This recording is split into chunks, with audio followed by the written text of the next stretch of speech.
आज कल याद कुछ और रहता नहीं, एक बस आपकी याद आने के बाद।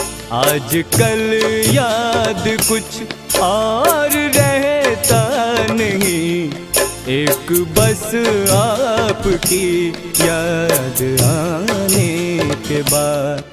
याद आने से पहले चले आइए और फिर जाइए जाने जाने के बाद।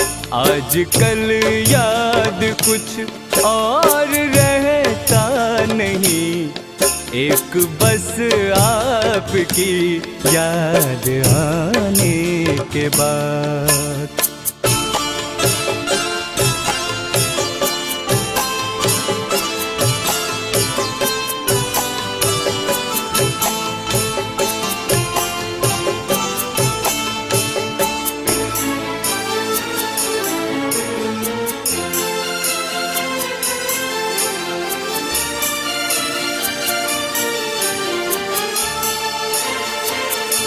अपनी आँखों में मुझको बसा लीजिए, अपनी आँखों में मुझको बसा लीजिए, अपने दिल में मेरा घर बना दीजिए।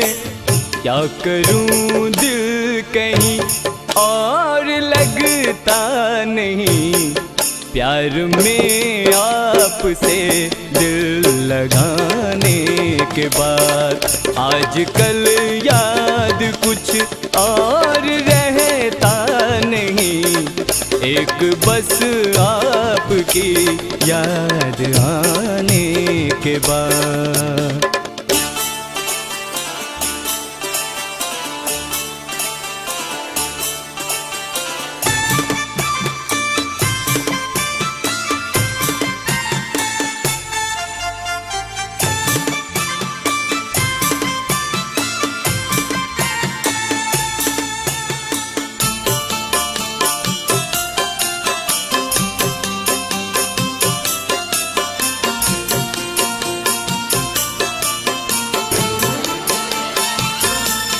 इश्क के मैंने कितने फसाने चुने, इश्क के मैंने कितने फसाने चुने, हुस्न के कितने किस्से पुराने सुने।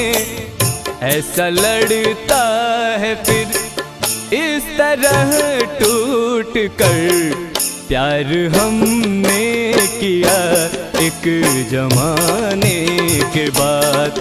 आज कल याद कुछ और रहता नहीं, एक बस आपकी याद आने के बाद।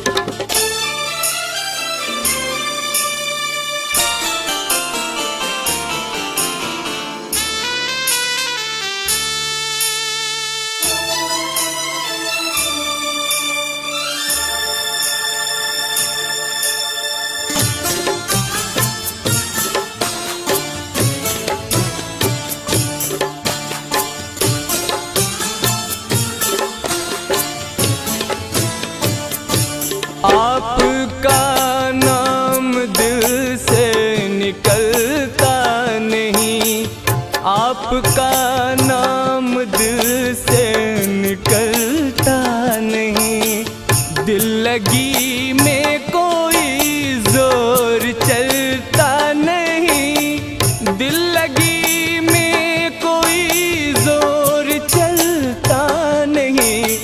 आपको भूल जाने की कोशिश भी की और तड़पा हूँ मैं भूल जाने के बाद। आज कल याद कुछ और रहता नहीं, एक बस आपकी याद आने के बाद। याद आने से पहले चले फिर जाइए जान जाने के बाद। आजकल याद कुछ और रहता नहीं, एक बस आपकी याद आने के बाद।